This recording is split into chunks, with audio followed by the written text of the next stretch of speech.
Steve here, how's everyone going? Well, I've got another video today and it's on a new upgrade to the FJ again, and something that I seen a while ago on a different YouTuber's channel. I'll tell you all about it in a minute though. So we'll get that intro out of the road while it's playing. Don't forget to like and subscribe, it really helps my channel out, and we'll get back to it in a minute. Cheers guys.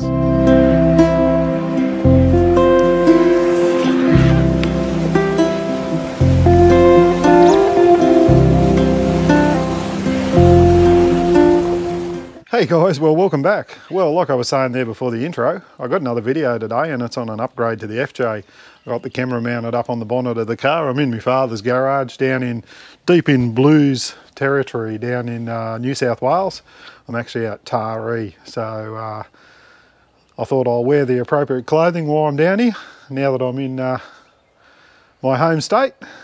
I know I live in Queensland, but I grew up here when I was a kid, and it has fond memories for me.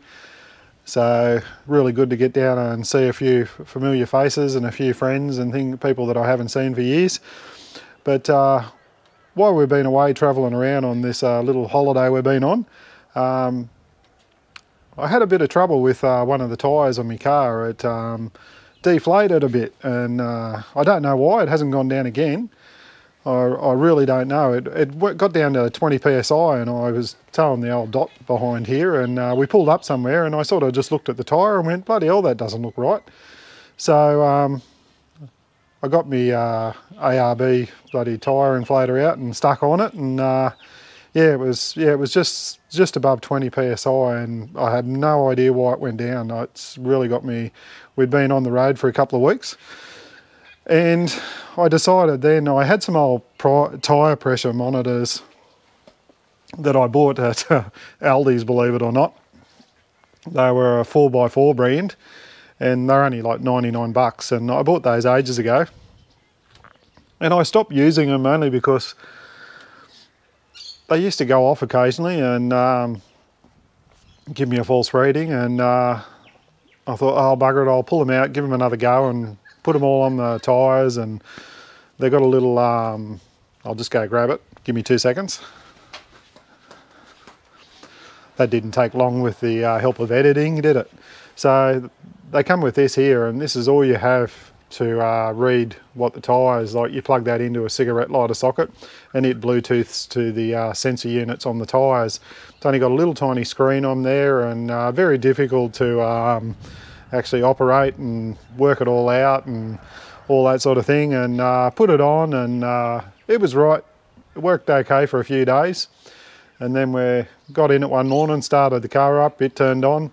All of a sudden the back tyre on the rear is saying 40 psi, which it didn't have in it, and all the others were around 31, 32, and I sort of left it. I thought, oh, maybe it's just a false reading. Started driving off, and we're driving down the road, and then all of a sudden, beep, beep, beep, beep, it's going off at me, and it's saying the back tyre's got 20 psi in it again. Pulled over, got my cord out, checked it, it didn't look bad, still had 32 psi in it. So pulled this bloody thing out, and haven't put it back in again since. Now I got to Taree, and I remember watching Shad Donahue. He's got a YouTube channel. I'll put a photo of his little logo up there, and I'll leave a link in the description. And I was watching a clip that Shad put up, and I'm wearing the shirt for you, mate, and he put a really good review up on a system ages ago, and I was thinking about buying it and never got around to it. And I thought, bugger it, while I'm down here. Now I had a few days to in Taree, and I thought I'll get online and have a look at it. And this is the system here. I'll just put that back in because I've been looking at it. So this is the system here. icheck tpms. Now you can buy these in a few different packages. You can buy an IC005, which is 5 sensors, so one for each of your 4 of your wheels on your 4-wheel drive, and or your car. If you want to put it on a car, that's fine. It goes on anything, like it doesn't have to be a 4-wheel drive. And one for your spare. Then you have the IC008, which is the one I got, and you actually get one for each of your tyres, one for your spare. If you're towing a trailer like me, you get 2 for your trailer wheels and 1 for your trailer spare. So really good to keep an eye on the pressures and temperatures of all your tyres. And then you get the icheck, which would be someone towing a dual axle trailer as well. All your tyres on your car, your spare, all your 4 tyres on your trailer, and your spare on your trailer. If you've got 2 spares, I don't know whether you can get another one, but if you happen to have like 2 extra spares or something for your trailer and your car, well, you could get the IC 0110. But I got on the line and I looked at this one and I was going to buy it, and then I thought, I wonder if I ring them up and have a yarn to them. And the guys were really great. I gave them a phone call and I was talking to one of the representatives from the company. Told him I seen it on Shad's YouTube channel, gave him a plug, and said, I'm interested in buying one. Do you reckon, it says on your website that express post, I said, do you think it would get to Taree from Victoria in 3 days? And they said, not sure, but they told me that they would express post it out to me. It had free delivery on the website, so if you buy one of these, they are free delivery. And I sort of gave them a little bit more money to get the express bag, but I did use Shad's 15% discount, so make sure you check out, I'll put the code up there on the thing, but check Shad's video out as well and you'll see he's got a link in the description. That's how I found these. I went to his video, clicked on the link, and it took me straight to their website. So thanks, mate, for that. And I'm about to install these. So I probably won't go through all the installation, but what I thought I might do is just go over to the table over here, show you in the box, and quickly tell you a little bit about it, about the product. Like I said, have a look at Shad's video though. He's got a really good video on it, but I thought I'll do one as well. He's helped me out. I'm going to help these guys out because they helped me out, and we'll have a look at it, eh? Okay guys, we'll go over to the table here. Cheers, don't forget to hit that like and subscribe as well. It really helps my channel out. And if you've got any questions, leave them down below, and maybe Shad might take a look at my video, and if he has any questions there he can answer. He might be able to shoot your answer as well. We're over at the little table here, and I've got the icheck TPS here. I've got the instruction manual out. Just make sure you read these thoroughly. They give you all the information on all the settings, all that sort of thing, all the stuff you need to know. And they do give you on one of the pages here a diagram of how all the sensors work out. So they tell you like where number 1 goes, number 2. So you start on the front right and working from right to left. You do 1, 2 on right front, left, rear right, and rear left. And that's standing at the front of the car too. So don't get me wrong, if you're sitting in the car, that's the right hand side and that's the left hand side. I do know me right from me left. I had a look then. And they do give you like the diagram too, like I was saying, with all the different packages you can buy, like with your dual axle caravans or your single trailers or caravans. So just make sure you read through all those, but let's open up the box and have a look, eh? So you open her up, she's really nicely packaged up here, and you can see here I've got my 8 sensors in here. That's a little protective pad that goes on your dashboard, because this unit here, this is your sensor unit here. We'll just open it up while I'm here, eh? I haven't pulled this out yet and had a look at it. But this sensor unit here is solar powered, so you don't have to connect it to a hard wire. You can. It's got a like a USB-C slot just in the side there. And this thing here sits up on the dash of your car, so the heat's not going to worry it, but it's got a little solar panel in there which will charge the battery constantly in this system. You got all your 3 control buttons there for changing settings, and look at the size of the display on that one compared to that other one I had, which I don't know what I did with now. Here it is. No, it's not. I've sat it somewhere on the dash, on the thing of the car over here. So have a look at that compared. Yeah, so there's a little bit of difference in the screen size. So that's your control unit. Really smart looking, nice colour, good display on there. I've got to pull all the plastic and everything off when I install it. You also get in the box, you get all your locking nuts to, if you want to secure them to your wheels. You get a USB-C cord, your cigarette lighter socket cord, and you get your little caps for taking on and off and putting your locking devices.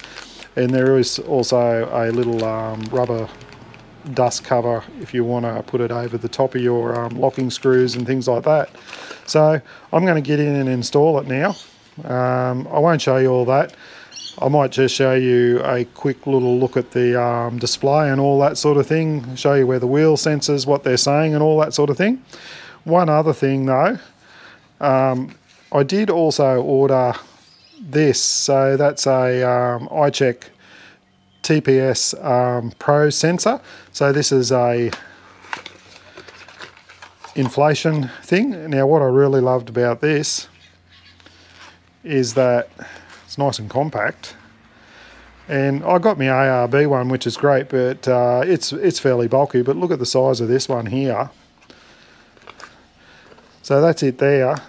So all you got to do is turn it on. It goes to PSI. You just unscrew the cap off your wheel nut. This hasn't got a screw, and all you do is push that on. Instantly gives you the tyre pressure. So what I might do is I'll check the pressure of the tyre before I put one of the sensors on.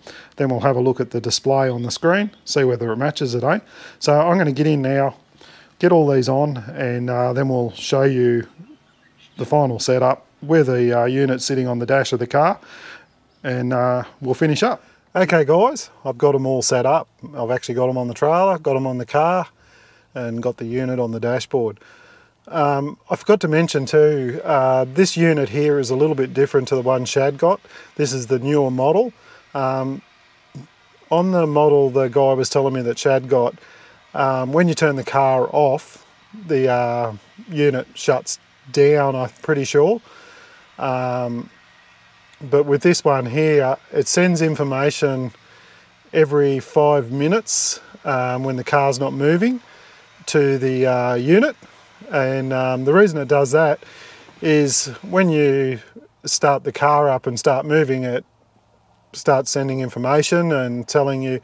But if you've had your trailer sitting in the shed for a few months and you haven't used it, and you hook it up to the back of the car and then you start rolling down the street, all of a sudden one of the tyre pressure monitors goes off and tells you that your tyres hasn't got enough air in it. Now you may not have noticed that, but you may check your tyres before you go. But if you're in a bit of a hurry and going away for the weekend or something, and I can tell you what, the guy told me you don't really notice much difference between a tyre that's got 20 psi in it and a tyre that's got 35 psi in it. Now I have known I've had a slow leak on my rear left tyre. It was down a little bit, like I was saying, and I put some air in it a few weeks ago. When we were stopping at one of the places, I noticed it was down a bit. Pumped it up, it had like 22 psi in it, put it back up to 33.5, and I put all these tyre monitors on, and I had two go off after they'd done their initial setup. The spare tyre on the trailer only had 16 psi in it, and the tyre on the back of the car only had 18 psi in it, so it's slowly going down again over a 2-week period. I'll probably have to get it checked, and it's probably got a slight, it might have a nail or something in it that's just got a real slow leak in it. I can't see anything, but something I'll have to get checked. That's the beauty of these things. If you got them on there, they may well save you doing damage to one of your tyres, your rims, anything like that. At least you know where you're at. Now these units do have a 4-wheel drive option as well, so that you can have the pressure down to, like, 20, 18 psi, 15 psi in a 4-wheel drive mode, so that if you're doing off-road work, they're not going to be going off all the time. Like, they'll have a lower threshold if the tyre goes flat, whereas they do have a factory setting. I think it was 26 psi, I think it is, and and a high pressure of 48 psi or something like that. You can change all those if that doesn't suit what you want. You'll have to read the instruction manual and go through on how to recalibrate the pressures for the tyres. I'm pretty happy with what they've got set initially, so for me it's just plug and play. And I'll have to study up a little bit more on the four-wheel drive side of it, but I'm sure it's just a setting in the menu where you got to press a button. But basically all you do to set it up is press the minus button, which turns the powers the unit on. When it beeps, you do that first. You don't put your pressure monitors on. Now I did check the front left-hand tyre as I'm sitting it in here now, and it said it was, I think it was, what was it again, 35.5 or 33.5, and with that little pressure unit that they sent me, then I put the tyre monitor on the tyre, and it was exactly right. So it's good to see that their little monitor, these monitors are all telling you the same thing. So they're accurate within a PSI or so. So I'm going to be a little bit more confident now when driving and towing and things like that.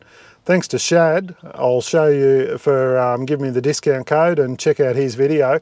But let's just have a little bit of a look at the screen now. Hopefully it hasn't got too much any flicker in there. Hopefully you can see it. If you can't, it just scrolls through the different menus. I might lift it up. I've got it on, there's a little sticky pad that they give you that's one of those non-slip ones. I'll see if I can move this around out of the glare and the light. So you can see there it's giving me all the car, then it goes to the rear tyre, 36 psi, gives you the temperature to the far right there, and then it'll scroll through to the trailer. Trailer tyres 33, 35, so I'll just look at those, get them balanced to the same pressures, and it gives you the temperature beside each of them. And then it goes to the rear tyre on the trailer, which is at 36 psi, it was at 16.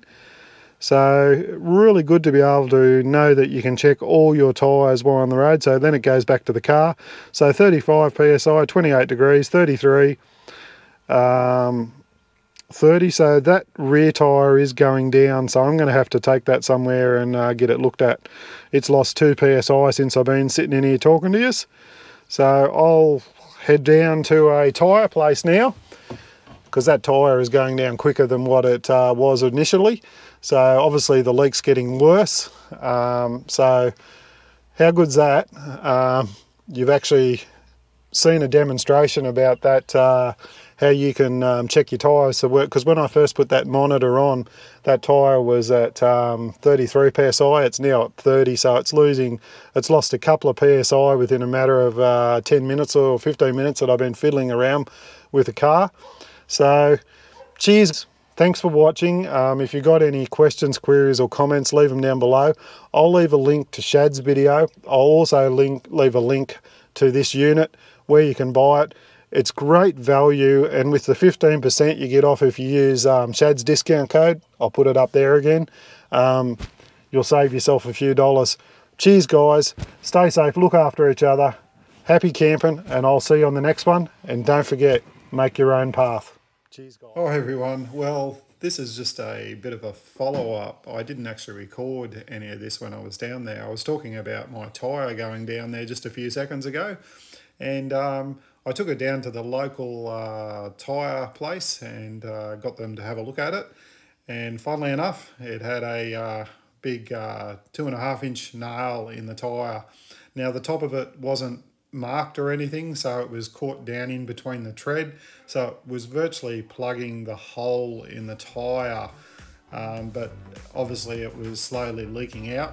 So without this system I could have ended up in a bit of trouble if I was driving along the highway and it started deflating quickly. So really worthwhile getting. So you know, thanks again for watching. Cheers, stay safe, and I'll see you on the next one.